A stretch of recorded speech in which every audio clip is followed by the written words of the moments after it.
Apakah roh dan jiwa sama? A'udzubillahi minasyaitonirrajim. Bismillahirrahmanirrahim. Assalamualaikum warahmatullahi wabarakatuh.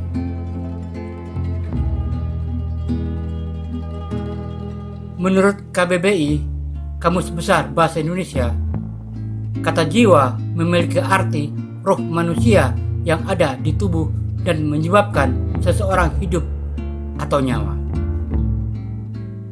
Jiwa juga diartikan sebagai seluruh kehidupan batin manusia yang terjadi dari perasaan, pikiran, angan-angan, dan sebagainya.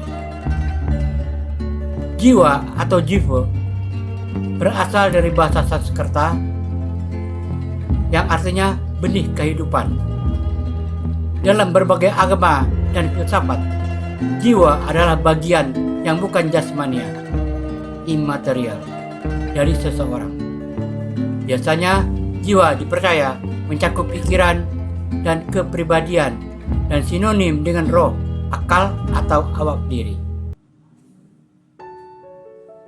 Penggunaan istilah jiwa dan roh seringkali sama, meskipun kata yang pertama, jiwa, lebih sering berhubungan dengan keduniaan dibanding kata yang kedua, yaitu roh.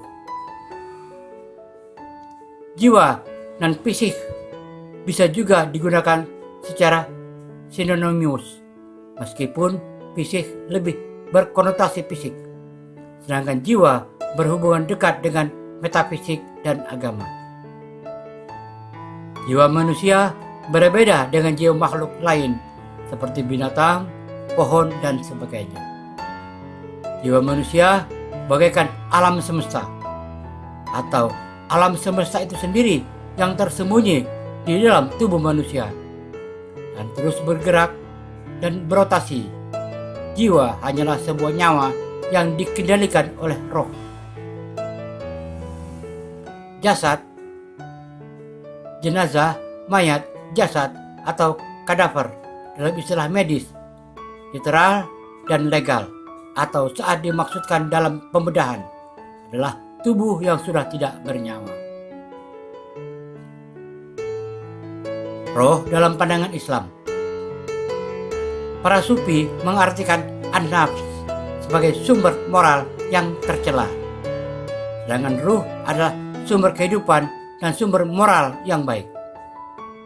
Ruh sesuatu yang halus, bersih, dan bebas dari pengaruh hawa nafsu yang merupakan rahasia Allah Subhanahu wa Ta'ala. Hanya bisa diketahui oleh manusia tertentu setelah Allah Subhanahu wa Ta'ala memberikan gambaran yang terbayang kepadanya.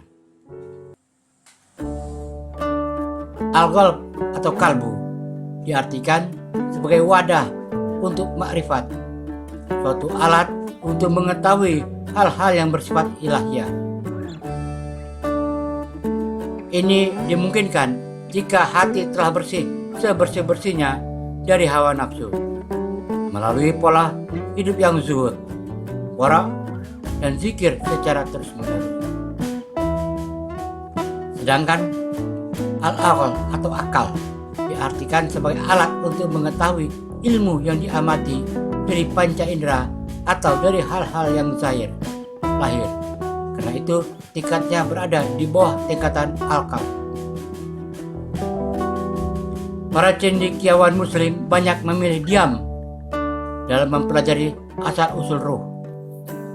Mereka mengemukakan alasan bahwa ruh itu adalah urusan Allah Subhanahu wa Ta'ala yang tidak diketahui oleh siapapun kecuali hanya Allah Subhanahu wa Ta'ala.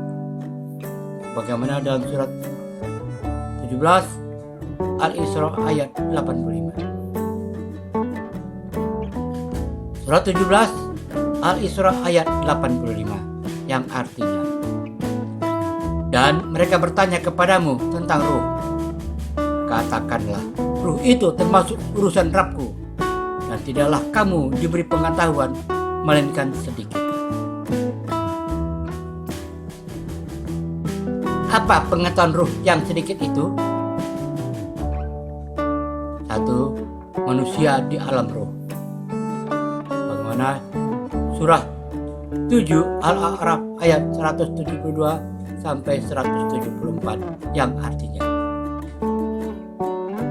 dan ingatlah ketika Rabb mengeluarkan keturunan anak-anak Adam dari sulbi mereka, dan Allah mengambil kesaksian terhadap jiwa mereka seraya berfirman, bukankah aku ini Rabbmu? Mereka menjawab, betul, engkau Rabb kami. Kami menjadi saksi.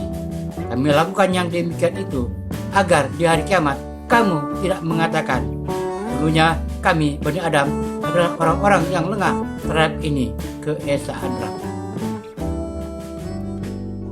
Atau agar kamu tidak mengatakan, sesungguhnya orang-orang tua kami telah mempersekutukan ilah sejak dahulu, sedang kami ini adalah anak-anak keturunan yang datang sesudah mereka. Maka apakah engkau membinasakan kami karena perbuatan orang-orang yang sesat dahulu? Dan demikianlah kami menjelaskan ayat-ayat itu agar mereka kembali kepada kebenaran. 2. Manusia di alam rahim. Surah 23 Al-Mu'minun ayat 13 yang artinya, kemudian air mani itu kami jadikan segumpal darah, lalu segumpal darah itu kami jadikan segumpal daging, dan segumpal daging itu kami jadikan tulang belulang, lalu tulang belulang itu kami bungkus dengan daging. Kemudian kami jadikan dia makhluk yang berbentuk lain. Maka maha sucilah Allah, pencipta yang paling baik. 3. Ruh ditiupkan ke dalam janin. Surah 32 As-Sajdah ayat 8 sampai 9 yang artinya, kemudian dia menjadikan keturunannya, keturunan manusia, dari saripati air yang hina, air mani. Kemudian dia menyempurnakan bentuk kejadiannya dan meniupkan ke dalam benih janinnya itu ruh ciptaannya, dan dia menjadikan bagi kamu pendengaran, penglihatan, dan hati, tetapi kamu sedikit sekali bersyukur. Kesimpulan 1. Sewaktu janin berproses dan semakin lengkap, berarti di sini ada kehidupan. 2. Sewaktu janin sudah lengkap kejadiannya, janin ini bergerak-gerak, ini berarti telah bernyawa, namun belum ditiupkan ruh ke dalam janin tersebut.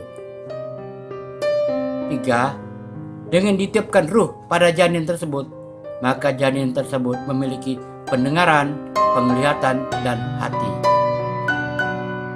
4.